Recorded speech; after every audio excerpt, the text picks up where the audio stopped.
Hello friends, एक बार फिर से आपके अपने YouTube चैनल में स्वागत है।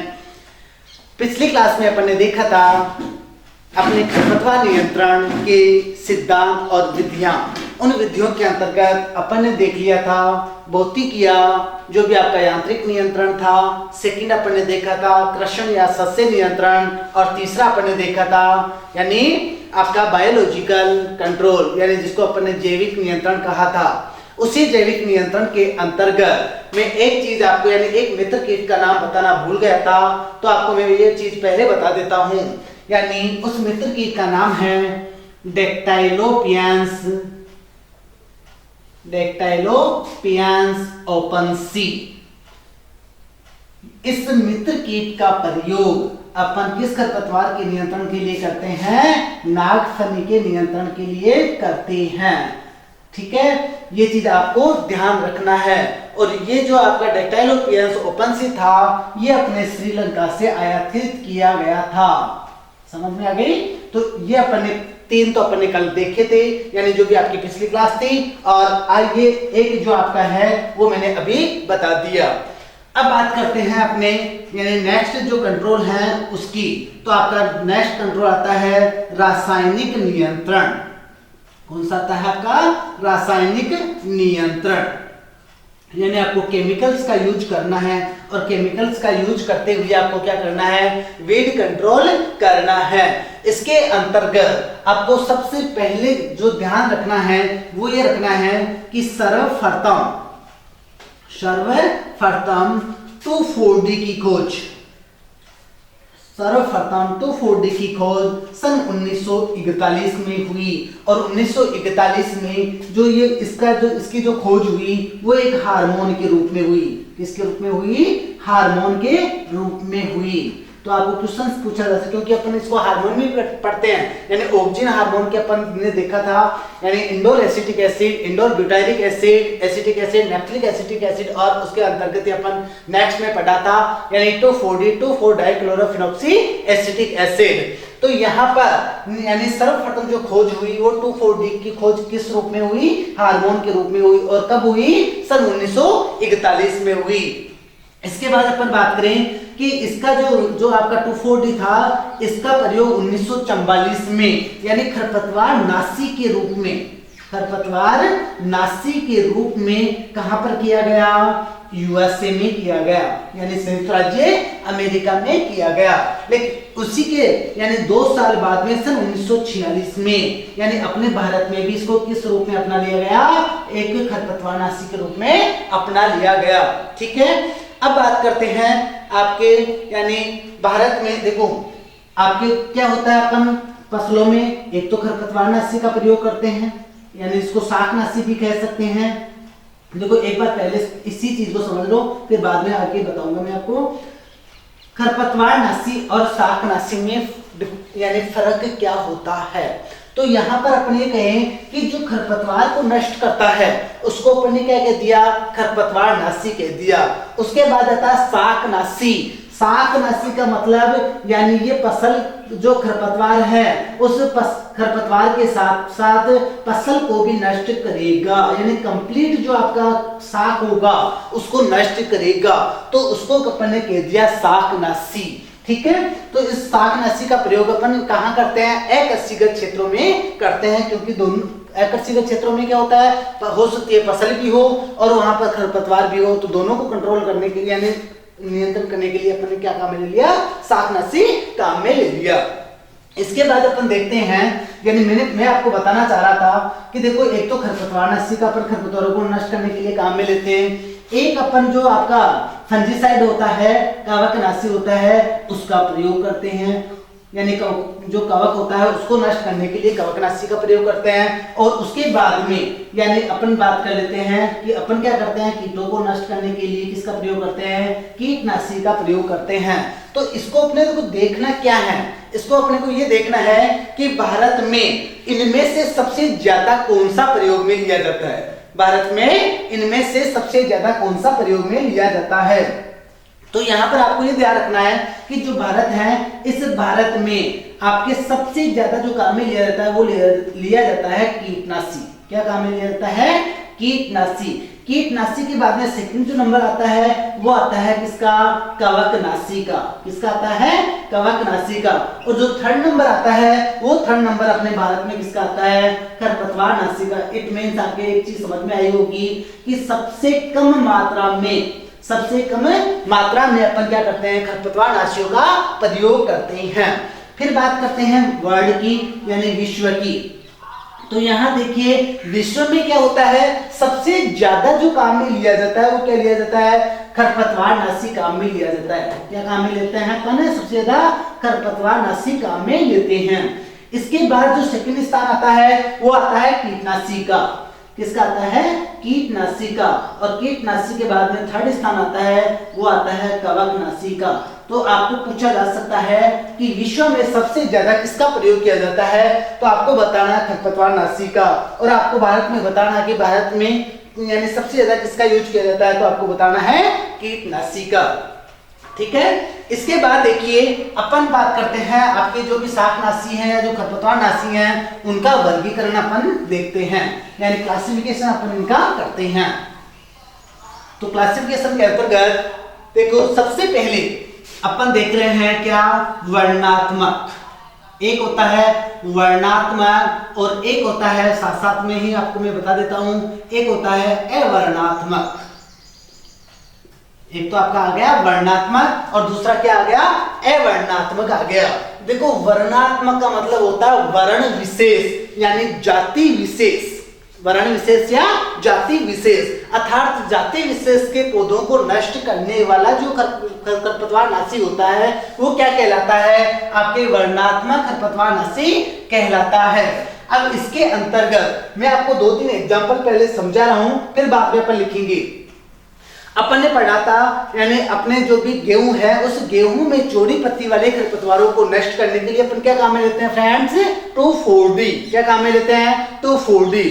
फिर बात करते हैं अपन गेहूं की फसल में अपन ने गेहूंसा पढ़ा था यानी फ्लेरिस माइनर या गुल्ली डंडा है जिसको अपन ने गेहूं का मामा भी कहा था।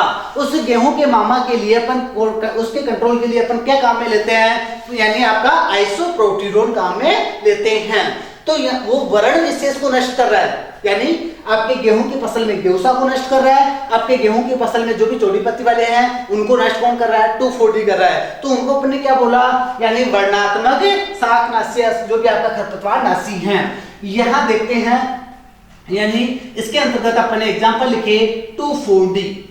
कौन सा एग्जांपल लिखा? 2,4-D। दूसरा एग्जांपल अपन देखते हैं मेट सल्फ्यूरॉन। मेट सल्फ्यूरॉन इसका प्रयोग भी अपन क्या करते हैं? जो भी आपकी चौड़ी पत्ती वाले खरपतवार है उनमें काम में लेते हैं। उसके बाद में अपन ने देखा आइसोप्रोटीरोन। क्या काम देख लिया? आइसोप्रोटीरोन। और उसके बाद में अपन ने देख लिया सल्फोसल्फ्यूरॉन। सल्फोसल्फ्यूरॉन यानी ये वर्ण विशेष को नष्ट करने वाले हैं। अब एक बार मैं वापस आपको बता देता हूं, गेहूं की फसल में चौड़ी पत्ती वालों के लिए सबसे ज्यादा जो यूज में लिया जाता है वो लिया जाता है 2,4-D, लेकिन वर्तमान में मेट सल्फ्यूरॉन का प्रयोग भी किया जाता है। तो ये तो आ गए दोनों किसके लिए? चौड़ी पत्ती वालों के लिए। फिर आता है गेहूं की फसल में जो गेहूं का मामा होता है यानी फ्लेरिस माइनर होता है, उस फ्लेरिस माइनर के लिए अपन काम में कौन सा लेते हैं? आइसोप्रोटीरोन काम में लेते हैं। लेकिन आइसोप्रोटीरोन क्या हो गया? यानी गेहूंसा के प्रति प्रतिरोधी हो गया। आजकल वर्तमान में क्या है? यानी आपका जो गेहूंसा है वो गेहूंसा नष्ट नहीं होता है आइसोप्रोटीरोन से। तो उसकी जगह यूज में लेना जो अपन लेते हैं वो लेते हैं सल्फोसल्फ्यूरॉन। ठीक है। तो ये चीज आपकी समझ में आ गई कि आपकी जो चौड़ी पत्ती वाले है या जो भी आपके गेहूंसा है उसके कंट्रोल के लिए यानी वो जाति विशेष को नष्ट कर रहा है तो उसको अपन ने क्या कह दिया? वर्णात्मक कह दिया। आते हैं अवर्णात्मक। अवर्णात्मक का मतलब कंप्लीट रूप से सभी चीज को नष्ट करता हो, चाहे वो फसल हो चाहे वो खरपतवार यानी खरपतवार हो, तो उसको कहते हैं अवर्णात्मक। और इसके अंतर्गत अपन देखते हैं पैराक्वाट, डाइक्वाट और वीड ऑयल। डाइक्वाट, पैराक्वाट और वीड ऑयल, ये 3 एग्जाम्पल अपन किसमें देखते हैं? अपने अवर्णात्मक में देखते हैं। इसके बाद देखो नेक्स्ट नंबर 3-4 पे चलते हैं अपन और दोनों फिर अपन साथ पढ़ेंगे और इनसे रिलेटेड करेंगे, समझना।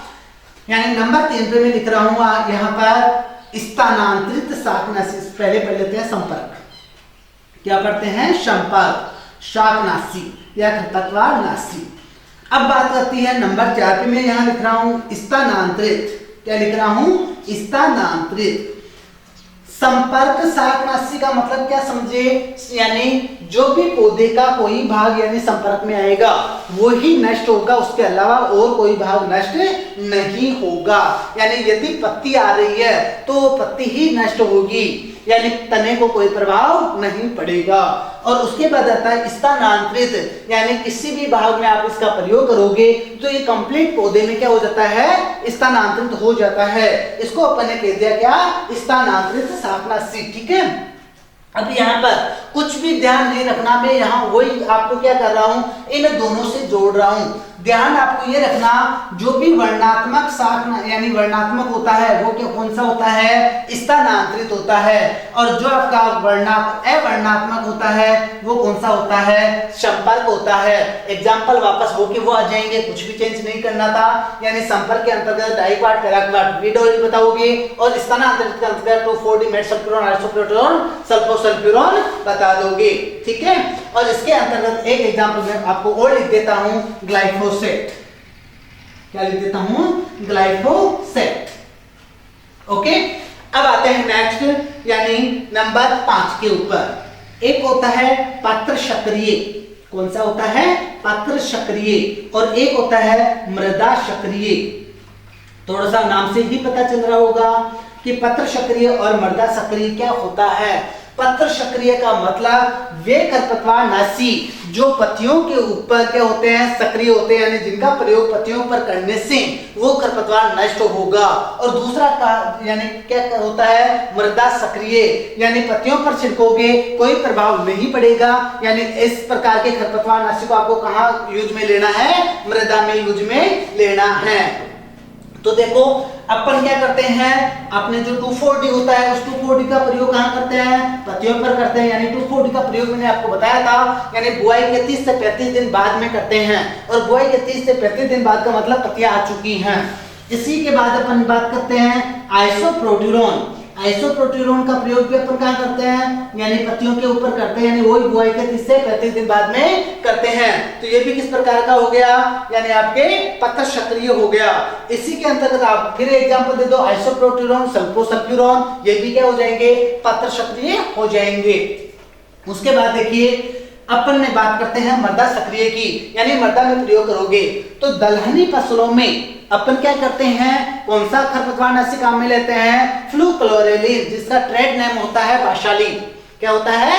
ट्रेड नेम बेशालिन होता है, बाशालिन के नाम से जानते हैं। दूसरा यानी उसका प्रयोग अपन करते हैं बुआई से पहले, अर्थात मृदा में यूज में किया जा रहा है। उसके बाद सेकंड आता है यानी आपका पेंडिमिथालिन। कौन सा आता है? पेंडिमिथालिन। इस पेंडिमिथालिन का प्रयोग भी अपन क्या करते हैं? यानी जो तिलहनी क्रॉप्स होती हैं उनके लिए अपन मोस्टली काम में लेते हैं। इसका प्रयोग भी अपन क्या करते हैं? बुआई के बाद में, लेकिन अंकुरण से पहले, अर्थात अंकुरण नहीं हुआ है अभी, इट मींस कहां किया जा रहा है? किसमें? मृदा में किया जा रहा है।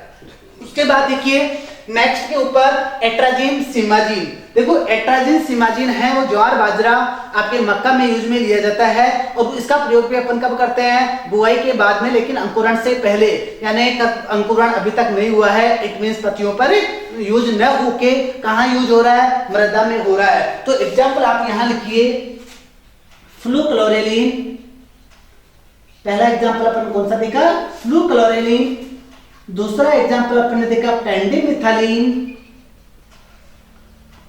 तीसरा एग्जाम्पल अपन ने देख लिया एट्राजिन। चौथा एग्जाम्पल अपन ने देख लिया सिमाजिन। यानी आपके फ्लूक्लोरेलिन है, पेंडिमिथालिन है, एट्राजिन है, सिमाजिन है, इनका प्रयोग अपन कहां कर रहे हैं? मृदा में कर रहे हैं। ठीक है, आज इतना आ गया समझ में? चलो नेक्स्ट चलते हैं।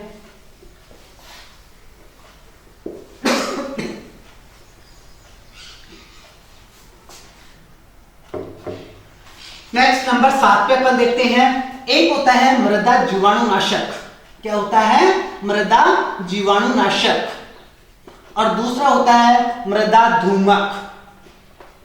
मृदा जीवाणुनाशक। और नंबर 8 पे अपन ने देख लिया मृदा धूमक। क्या देखा अपन ने? मृदा धूमक अपन ने देखा।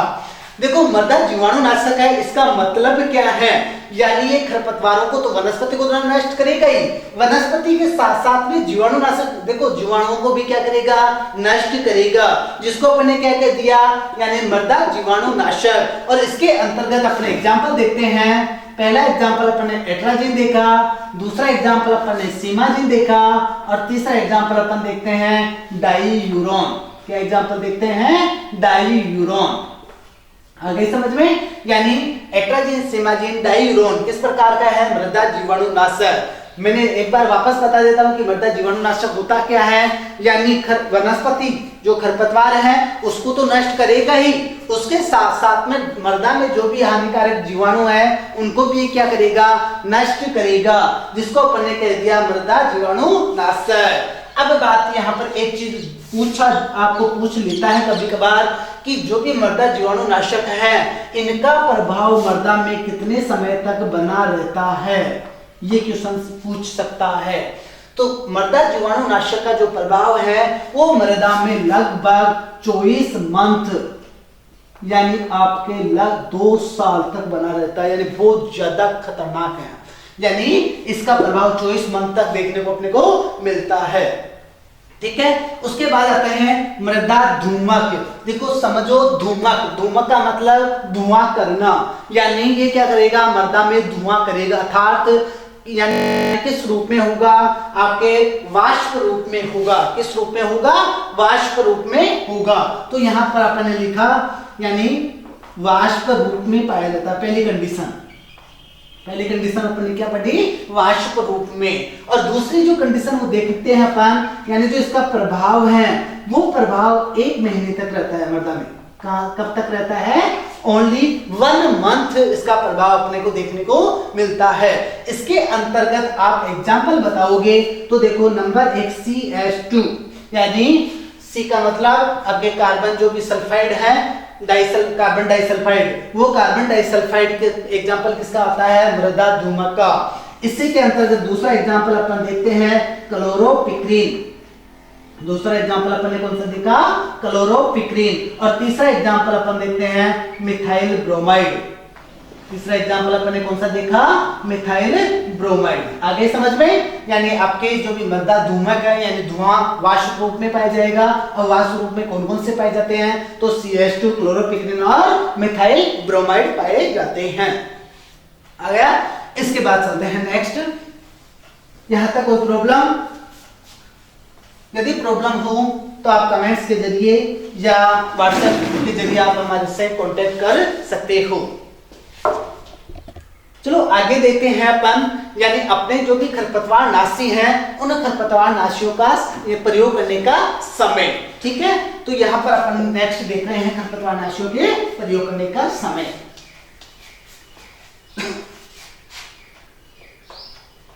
खरपतवार नाशियों के प्रयोग का समय।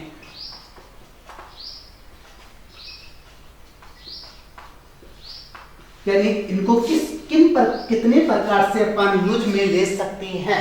अब हालांकि यदि आपने वर्गीकरण सही पढ़ा है तो आप आसानी से इनके प्रयोग का समय बता सकते हो। अब देखो यहाँ पर सबसे पहले जो मैं ले रहा हूं वो ले रहा हूं कौन सा, यानी आपके बुआई से पहले, जिसको कहा जाता है प्री सोविंग। बुआई से पहले, प्री सोविंग। ठीक है, अब बुआई से पहले मैंने एग्जाम्पल आपको बताया था कौन सा, याद करो, फ्लूक्लोरेलिन दलहन क्रॉप में, जिसका ट्रेड नेम मैंने आपको बताया था बेसालीन। यानी इसका प्रयोग अपन कब कर रहे हैं, बुआई से पहले कर रहे हैं। इसी के अंतर्गत दूसरा एग्जाम आता है ट्राइफ्लूरेलिन, और इसी के तीसरे एग्जाम्पल में अपन देखते हैं एपीटीसी। कौन सा एग्जाम्पल देखते हैं, एपीटीसी। तो यहाँ एग्जाम्पल लिख लेते हैं फ्लूक्लोरेलिन।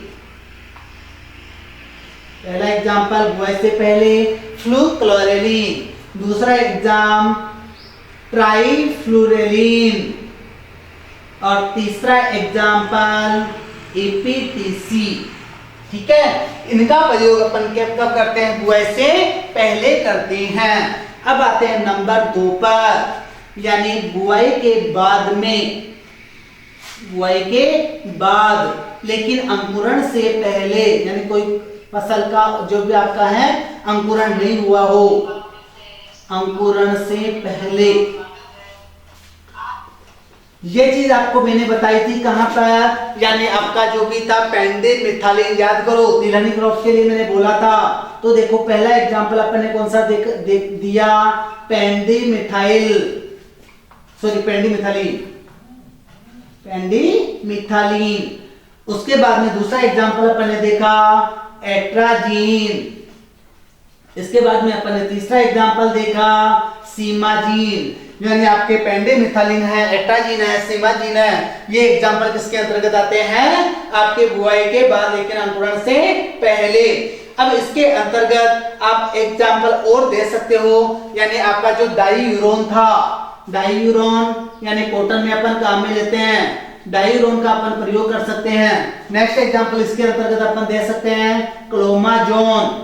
कौन सा एग्जांपल दे सकते हैं, क्लोमाजोन एग्जांपल अपन दे सकते हैं। तो इन सब का यानी प्रयोग अपन कब करते हैं, बुआई के बाद में लेके अंकुरण से पहले करते हैं। उसके बाद में नंबर 3 पर चलते हैं, और नंबर 3 के ऊपर चलते हैं तो क्या कहते हैं, यानी यहां पर आ जाता है अंकुरण के बाद, अंकुरण के बाद, यानी जिसको अपन क्या कहते हैं पोस्ट इमरजेंस के नाम से जाना जाता है। यानी यहाँ बुआई के बाद लेकिन अंकुरण से पहले इसको कहेंगे, यानी प्री इमरजेंस। और जो आपका अंकुरण के बाद आता है उसको कहा जाता है पोस्ट इमरजेंस। अंकुरण हो चुका है, इट मींस याद करो 2,4-D, याद करो 2,4-D। 2,4-D के साथ में आइसोप्रोटीरॉन, यानी वो जितने एग्जांपल थे आ जाते हैं, लिख लेते हैं। तो लिखो 2,4-D आइसोप्रोटीरॉन। उसके बाद अपन ने देखा नेक्स्ट एग्जांपल मेटसल्फ्यूरॉन। उसके बाद नेक्स्ट एग्जांपल अपन बता सकते हैं सल्फोसल्फ्यूरॉन, सल्फोसल्फ्यूरॉन। देखो 2,4-D मेटसल्फ्यूरॉन का प्रयोग अपन ने किसमें किया था, यानी गेहूं की फसल में चौड़ी पत्ती वालों के लिए किया था। आइसोप्रोटीरॉन और सल्फोसल्फ्यूरॉन का प्रयोग अपन ने किसके लिए किया था, गेहूं की फसल में जो भी गेहूं सा खरपतवार था उसको नष्ट करने के लिए अपन ने काम में लिया था। इसके अलावा देखो अपन और एग्जांपल कौन से बता सकते हैं यहाँ पर, तो यहाँ पर अपन ब्यूटाक्लोर बोल सकते हैं। किसमें काम में लेते हैं, धान में काम में लेते हैं ब्यूटाक्लोर। एग्जांपल नेक्स्ट अपन ले सकते हैं एलाक्लोर। कौन सा काम में ले सकते हैं, एलाक्लोर। इसी के अंतर्गत एग्जांपल अपन ले सकते हैं प्रोपेनिल। इसी के अंतर्गत अपन एग्जांपल ले सकते हैं मेट्रीब्यूजिन, मेट्रीब्यूजिन। ये सारे के सारे एग्जांपल किसमें आएंगे, पोस्ट इमरजेंसी में आएंगे, यानी अंकुरण के बाद में आएंगे। और उसके बाद आता है शीघ्र अंकुरण के बाद, नंबर 4 पर। नंबर 4 पे अपन ने देखा शीघ्र अंकुरण के बाद। शीघ्र अंकुरण का मतलब यानी जो भी आपका पास अंकुरण हुआ ही है, यानी अंकुरण होने के जस्ट बाद में अपन इसका यूज करते हैं, तो वो होता है शीघ्र अंकुरण के बाद में। और अपन यहां काम में लेते हैं कौन सा, डाइक्वाट, पैराक्वाट। कौन सा काम में लेते हैं, डाइक्वाट और पैराक्वाट। और नंबर 5 पे अपन देख लेते हैं कौन सा, ले बाई प्रयोग। कौन सा देखते हैं, ले बाई प्रयोग।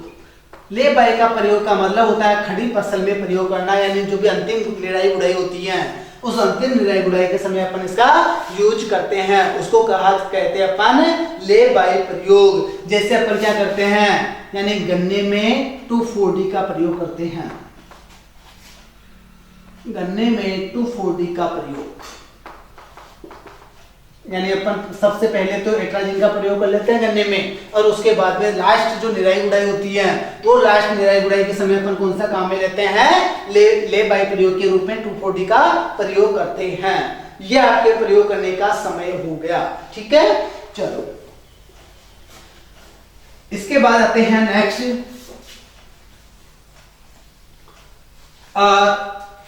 यहां पर लेते हैं क्रांतिक अवस्थाएं। जो भी आपके खरपतवार नाशी है, उन खरपतवार नाशियों की जो क्रांतिक अवस्थाएं हैं वो देखते हैं। खरपतवार नाशियों की क्रांतिक अवस्थाएं।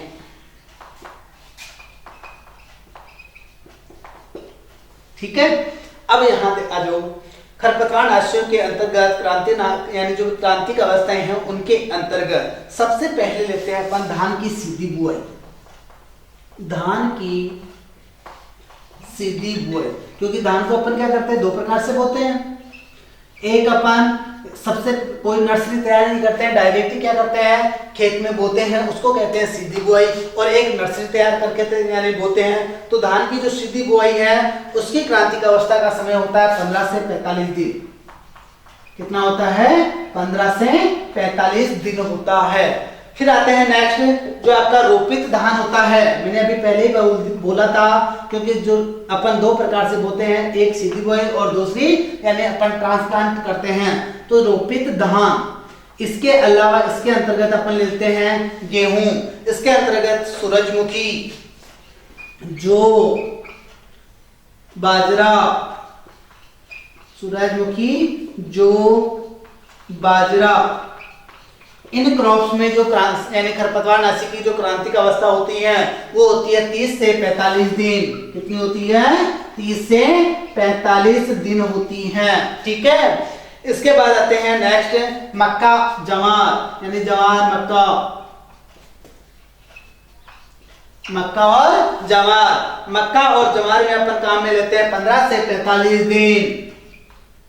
यानी इसके जो भी आपकी क्रांतिक अवस्था होती है वो कितने दिन की होती है, 15 से 45 दिन होती है। आते हैं नेक्स्ट, गन्ना। गन्ने की जो क्रांतिक अवस्था होती है वो होती है 30 से 120 दिन। गन्ना और गन्ने की होती है 30 से 120 दिन। नेक्स्ट के रूप में अपन लेते हैं कॉटन यानी कपास, 15 से 60 दिन। कितना होता है, 15 से 60 दिन। नेक्स्ट के रूप में अपन ले लेते हैं चना, 30 से 60 दिन। कितना होता है, 30 से 60 दिन। उसके बाद नेक्स्ट में ले लेते हैं अपन दलहनी क्रॉप्स, बाकी की जो जितनी भी बच गई, चना यहाँ आ चुका, दलहनी फसलें। इन दलहनी फसलों की होती है 15 से 30 दिन। कितनी होती है, 15 से 30 दिन। इसके बाद ले लेते हैं अपन सरसों, और सरसों की होती है 20 से 60 दिन। 20 से 60 दिन। तो ये आपके जो भी खरपतवार नाशी हैं उनकी क्रांतिक अवस्थाएं हैं। यहां तक समझ में आया। इसके बाद चलते हैं अपन, यानी कौन सी क्रॉप में कौन सा खरपतवार नाशी आपके काम में लिया जाता है। यदि फ्रेंड्स यहाँ पर आपने ये चीज अच्छे से पढ़ ली तो आपके क्रॉप्स का यानी लगभग जो आपके खरपतवार नियंत्रण का टॉपिक आता है वो क्लियर हो जाता है। कौन सा, यानी क्रॉप्स के अंतर्गत अपन वीड कंट्रोल करते हैं, वो वीड कंट्रोल आपके अब यानी जो मैं बताने जा रहा हूं वहां पर आपको क्लियर हो जाता है। और यहां पर देखो अपन देखते हैं, यानी अपने सबसे पहला जो खरपतवार नाशी में बता रहा हूं आपको, कौन सा बता रहा हूं, 2,4-D, जिसका पूरा नाम होता है 2,4-डाइक्लोरोफिनॉक्सी एसिटिक एसिड। अब इसका प्रयोग अपन कौन कौन सी क्रॉप में कर सकते हैं, तो गेहूं में कर सकते हैं इसका प्रयोग, जौ में कर सकते हैं, जई में कर सकते हैं। गेहूं, जौ और जई में कर सकते हैं। और किनके लिए कर सकते हैं, जो भी चौड़ी पत्ती वाले खरपतवार हैं, जो भी चौड़ी पत्ती वाले खरपतवार हैं इनके लिए कर सकते हैं। प्रयोग कब करते हैं, तो आपको यहां ध्यान रखना है, बुआई के 30 से 35 दिन बाद में। कब करते हैं, बुआई के 30 से 35 दिन बाद में। चलो नेक्स्ट, मेट सल्फ्यूरॉन, कौन सा? मैट सल्फ्यूरॉन। वही गेहूं जो जई उनमें चौड़ी पत्ती वालों के काम में लेते हैं और वही आपके बुआई के 30 से 35 दिन बाद में इसका यूज होता है। नेक्स्ट आते हैं आइसोप्रोट्यूरॉन। आइसोप्रोट्यूरॉन का प्रयोग भी वही गेहूं जो जई, यानी अब यहां पर आपको ध्यान रखना है गेहूंसा। गेहूंसा का मतलब गेहूं का मामा, जिसको किस नाम से जानते हैं? गुल्ली डंडा। जिसको और यानी जिसका बॉटनिकल नेम क्या होता है? Phalaris minor. इसके कंट्रोल के लिए अपन क्या काम में लेते हैं? आइसोप्रोट्यूरॉन, और वही बुआई के 30 से 35 दिन बाद में काम में लेती हैं। नेक्स्ट खरपतवार नाशी के रूप में देख रहे हैं और वो आ जाता है आपके सल्फोसल्फ्यूरॉन।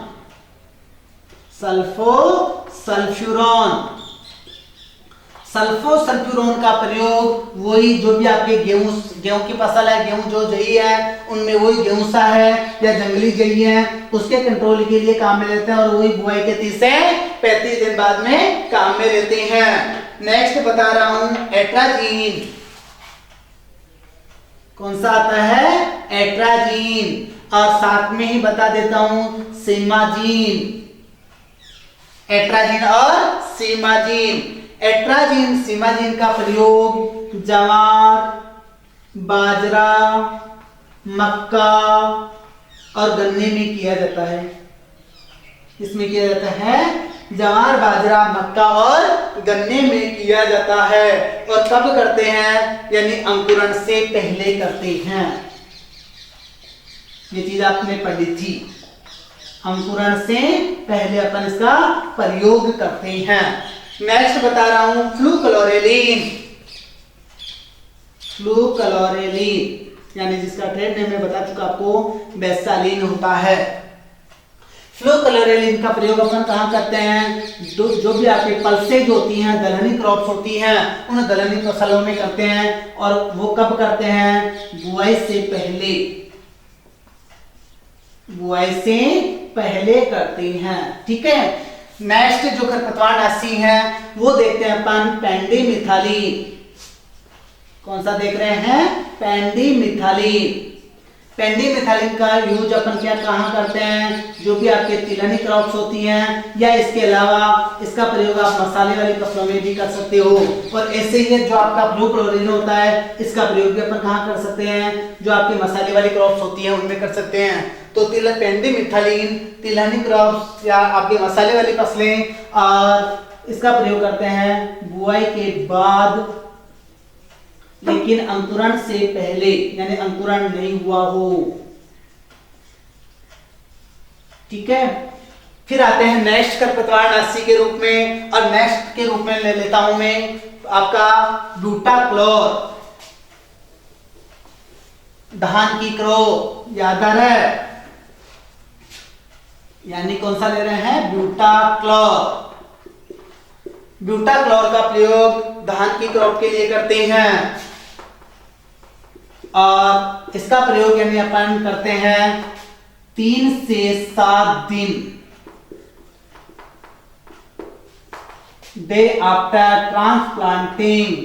देखो बुआई ना के शब्द कौन सा आएगा? मैंने यहाँ लास्ट में बोला ट्रांसप्लांटिंग, यानी रोपाई के 3 से 7 दिन बाद में।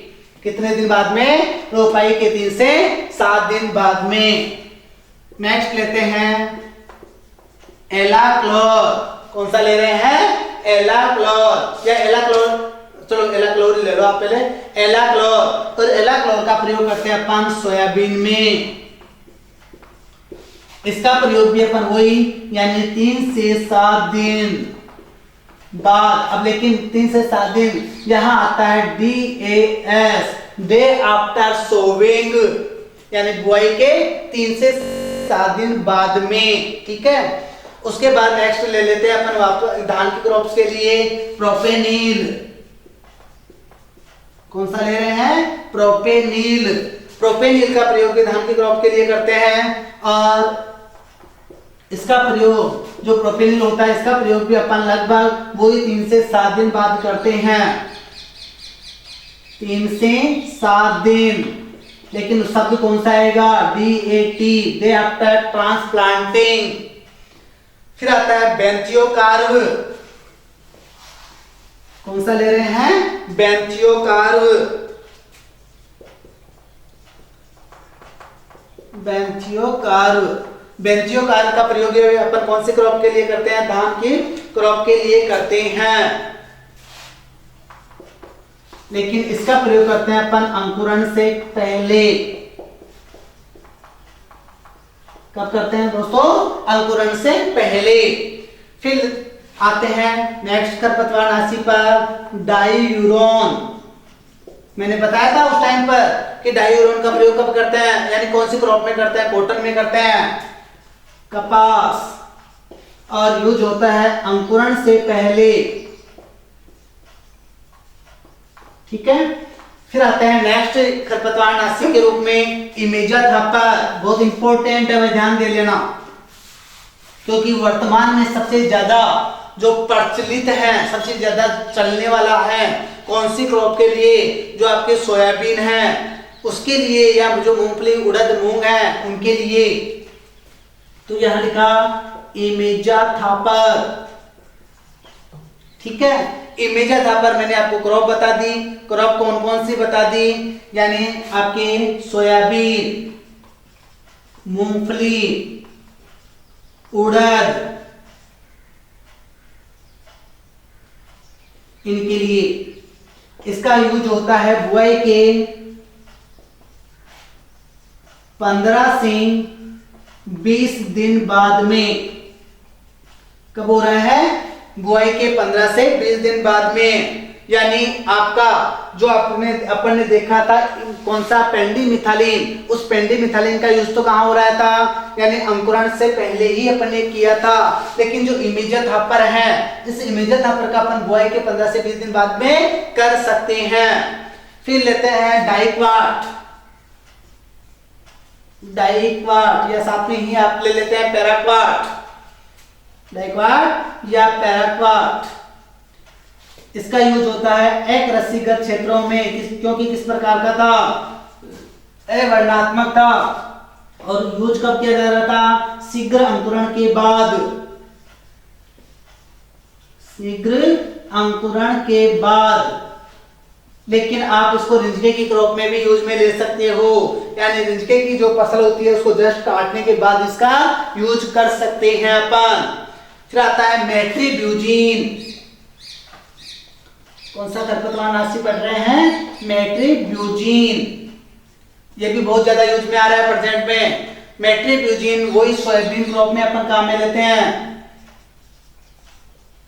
और सोयाबीन के अलावा अपन किस में यूज में ले सकते हैं? टमाटर में यूज में ले सकते हैं। इसका प्रयोग करते हैं अंकुरण के 15 से 20 दिन बाद में, यानी बुआई के या अंकुरण के 15 से 20 दिन बाद में। 15 से 20 दिन बाद। फिर आते हैं नेक्स्ट के रूप में ले लेते हैं ऑक्सीफ्लोरेलिन। ऐसे मान लेना, इस सारणी को यदि आपने ढंग से पढ़ लिया, आपकी जो भी लगभग क्रॉप्स हैं उनके खरपतवार नियंत्रण का काम हो गया। तो नेक्स्ट अपन ने देखा ऑक्सीफ्लोरेलिन।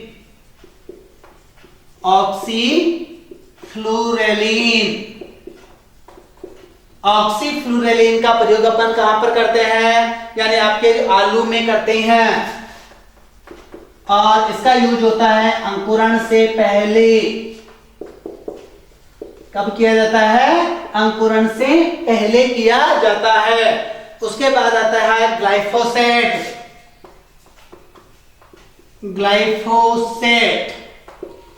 ग्लाइफोसेट जो खरपतवारनाशी है, इसका यूज किया जाता है कृषिगत क्षेत्र और वो शीघ्र अंकुरण के बाद में। शीघ्र अंकुरण के बाद में। फिर आता है नेक्स्ट, यानी नाइट्रोफेन। नेक्स्ट खरपतवारनाशी के रूप में अपन कौन सा लेते हैं? नाइट्रोफेन, जिसका दूसरा नाम है टॉक E25। टॉक E25 जिसका यूज होता है मूंगफली में। कौन सी क्रॉप में होता है? मूंगफली में। और इसका यूज होता है मूंगफली में अपन करते हैं अंकुरण से पहले। कब कर रहे हैं? अंकुरण से पहले। नेक्स्ट खरपतवारनाशी के रूप में अपन लेते हैं क्लोमाजोन। क्लोमाजोन, जो क्लोमाजोन खरपतवारनाशी है इसका प्रयोग अपन सोयाबीन के लिए करते हैं और अंकुरण से पहले करते हैं। सोयाबीन अंकुरण से पहले। भाई सोयाबीन के लिए 3-4 आगे है, ध्यान रख लेना। क्लोमाजोन सोयाबीन अंकुरण के लिए। और उसके बाद आता है मेटालाक्लोर। मेटालाक्लोर, जो मेटालाक्लोर है इसका यूज होता है तिलहन और दलहन में। जो भी आपके तिलहनी फसलें हैं और तिलहनी के साथ साथ में इसका यूज हो सकता है दलहनी क्रॉप में। और जो प्रयोग होता है वो प्रयोग होता है अंकुरण से पहले। इस प्रकार मैंने आपको सारे क्रॉप्स के क्या बता दिए? खरपतवारनाशी बता दिए। यदि आपने इसको अच्छे से पढ़ लिया इट मीन्स आपके क्रॉप्स के खरपतवारनाशी आपको याद हो गए। फिर आता है थोड़ी सी 2-3 चीजें आपको और बता देता हूं। और इसमें आपको पूछ लिया जाता है कि भारत में सबसे ज्यादा कौन सी क्रॉप में खरपतवारनाशियों का यूज होता है? ये क्वेश्चन आपके पूछ लेता है कभी कभार। तो आपको बताना है कि भारत में जो सबसे ज्यादा खरपतवारनाशी हैं वो गेहूं की क्रॉप में काम में लेते हैं। किस में लेते हैं? गेहूं की क्रॉप में। तो यहां लिखोगे आप भारत में सर्वाधिक खरपतवारनाशी गेहूं की फसल में प्रयोग में लिए जाते हैं। और नेक्स्ट इसी के साथ साथ और बता देता हूं मैं आपको कि आपके जो भी द्विबीजपत्री हैं, अब जैसे फॉर एग्जांपल चौड़ी पत्ती है और चौड़ी पत्ती वाले कोई भी फसल ले लो, जैसे बाजरा आ गया, उसी बाजरा में आपको क्या करना है? यानी बरू का नियंत्रण करना है, यानी चौड़ी पत्ती वालों का नियंत्रण करना है। चौड़ी पत्ती वालों का नियंत्रण करना है। तो यहां लिखोगे द्विबीजपत्री फसलों में चौड़ी पत्ती वाले खरपतवारों को